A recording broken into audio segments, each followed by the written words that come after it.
Brother and Sister by the Grimm Brothers. Narrated by Jamie Currier, Benjamin Van Diepen, and J.R. Wickman. Little brother took his little sister by the hand and said, "Since our mother died, we have had no happiness. Our stepmother beats us every day, and if we come near her, she kicks us away with her foot. Our meals are the hard crusts of bread that are left over, and the little dog under the table's better off, for she often throws it a choice morsel. God pity us, if our mother only knew. Come, we will go forth together into the wide world." They walked the whole day over meadows, fields, and stony places, and when it rained, the little sister said, "Heaven and our hearts are weeping together."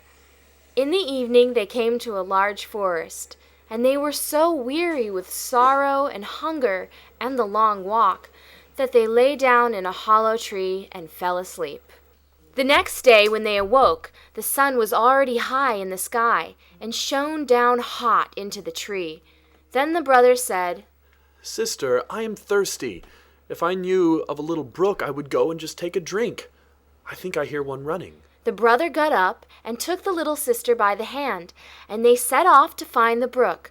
But the wicked stepmother was a witch, and had seen how the two children had gone away, and had crept after them secretly, as witches creep, and had bewitched all the brooks in the forest. Now when they found a little brook leaping brightly over the stones, the brother was going to drink out of it, but the sister heard how it said as it ran, "Who drinks of me will be a tiger. Who drinks of me will be a tiger." Then the sister cried, "Pray, dear brother, do not drink, or you will become a wild beast and tear me to pieces." The brother did not drink, although he was so thirsty, but said, "I will wait for the next spring." When they came to the next brook, the sister heard this also say, "Who drinks of me shall be a wolf. Who drinks of me shall be a wolf." Then the sister cried out, "Pray, dear brother, do not drink, or you will become a wolf and devour me."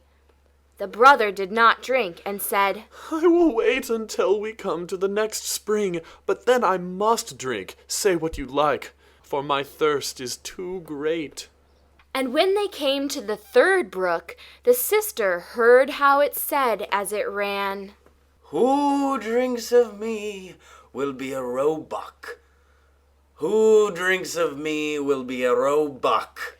The sister said, "Oh, I pray you, dear brother, do not drink, or you will become a roebuck and run away from me." But the brother had knelt down at once by the brook, and had bent down and drunk some of the water. And as soon as the first drops touched his lips, he lay there in the form of a young roebuck. And now the little sister wept over her poor bewitched brother. And the little roe wept also, and sat sorrowfully near to her. But at last the girl said, "Be quiet, dear little roe. I will never, never leave you." Then she untied her golden garter and put it round the roebuck's neck, and she plucked rushes and wove them into a soft cord. This she tied to the little animal and led it on, and she walked deeper and deeper into the forest. And when they had gone a very long way, they came at last to a little house, and the girl looked in. And as it was empty, she thought, "We can stay here and live." Then she sought for leaves and moss to make a soft bed for the roe, and every morning she went out and gathered roots and berries and nuts for herself, and brought tender grass for the roe, who ate out of her hand, and was content and played round about her.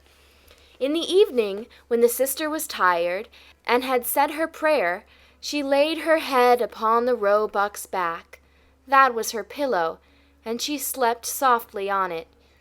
And if only the brother had had his human form, it would have been a delightful life.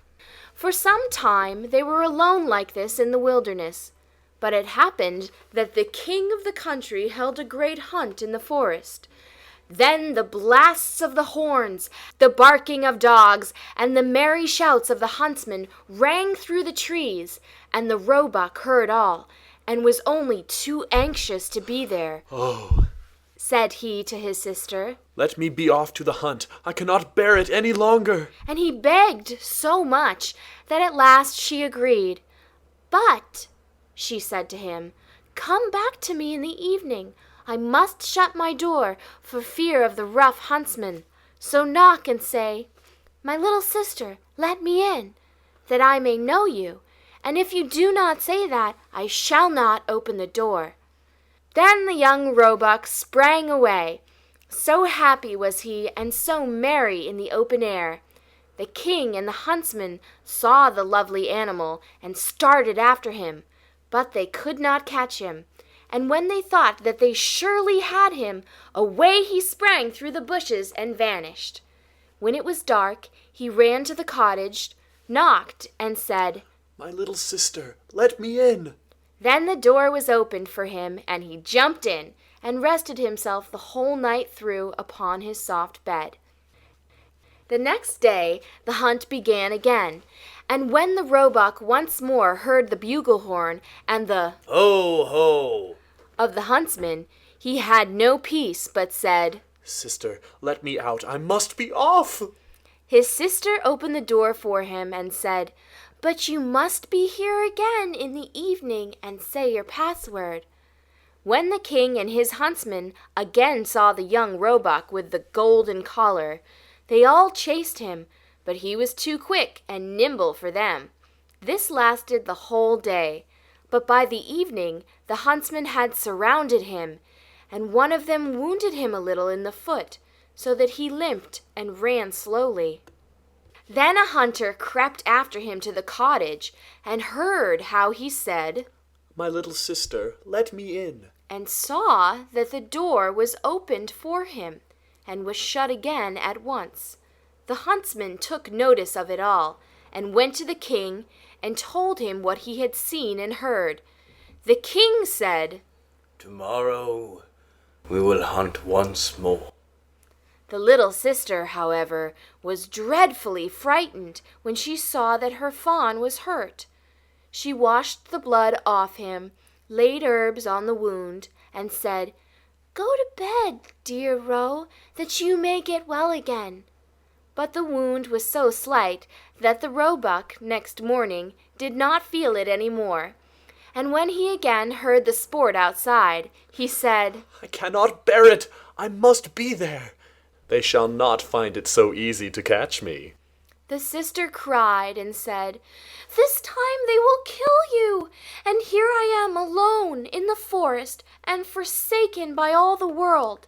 I will not let you out. Then you will have me die of grief. Answered the roe. When I hear the bugle horns, I feel as if I must jump out of my skin. Then the sister could not do otherwise, but opened the door for him with a heavy heart, and the roebuck, full of health and joy, bounded into the forest. When the king saw him, he said to his huntsman, Now chase him all day long till nightfall, but take care that no one does him any harm. As soon as the sun had set, the king said to the huntsman, Now come and show me the cottage in the wood. and when he was at the door, he knocked and called out. Dear sister, let me in. Then the door opened, and the king walked in, and there stood a maiden more lovely than any he had ever seen. The maiden was frightened when she saw, not her little roe, but a man come in who wore a golden crown upon his head. But the king looked kindly at her, stretched out his hand, and said, Will you go with me to my palace and be my dear wife? Yes, indeed, answered the maiden, but the little roe must go with me. I cannot leave him. The king said, It shall stay with you as long as you live, and shall want nothing. Just then he came running in, and the sister again tied him with the cord of rushes, took it in her own hand, and went away with the king from the cottage. The king took the lovely maiden upon his horse and carried her to his palace, where the wedding was held with great pomp. She was now the queen, and they lived for a long time happily together. The roebuck was tended and cherished, and ran about in the palace garden.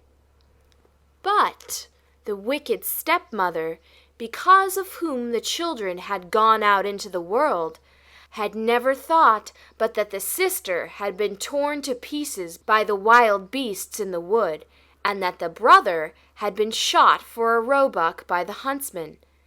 Now, when she heard that they were so happy and so well off, envy and jealousy rose in her heart and left her no peace, and she thought of nothing but how she could bring them again to misfortune. Her own daughter, who was ugly as night, and had only one eye, reproached her and said, "A queen, that ought to have been my luck." Just be quiet, answered the old woman, and comforted her by saying, "When the time comes, I shall be ready." As time went on, the queen had a pretty little boy, and it happened that the king was out hunting. So the old witch took the form of a chambermaid, went into the room where the queen lay, and said to her, "Come, the bath is ready. It will do you good and give you fresh strength. Make haste before it gets cold."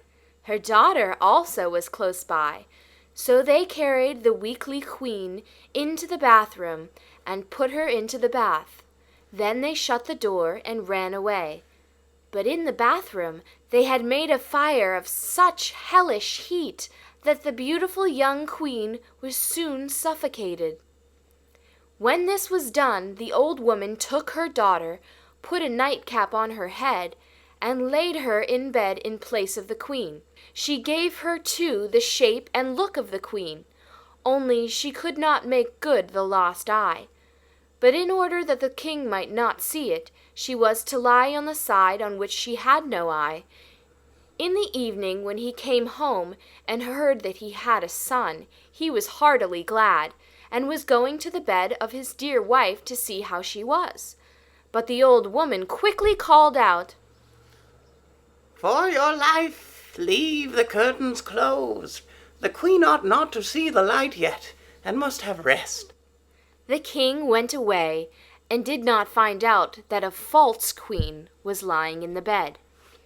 But at midnight, when all slept, the nurse, who was sitting in the nursery by the cradle, and who was the only person awake, saw the door open and the true queen walk in.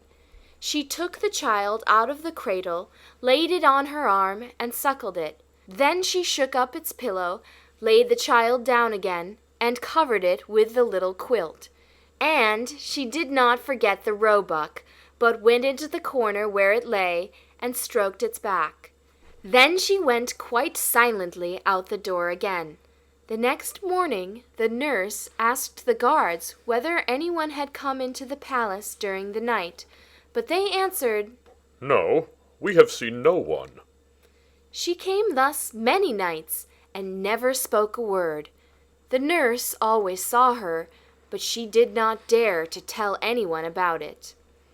When some time had passed in this manner, the queen began to speak in the night, and said, "How fares my child? How fares my roe? Twice shall I come, then never more." The nurse did not answer, but when the queen had gone again, went to the king and told him all. The king said, "Ah, God, what is this? Tomorrow night I will watch by the child." In the evening he went into the nursery, and at midnight the queen again appeared and said, "How fares my child? How fares my roe? Once will I come, then never more."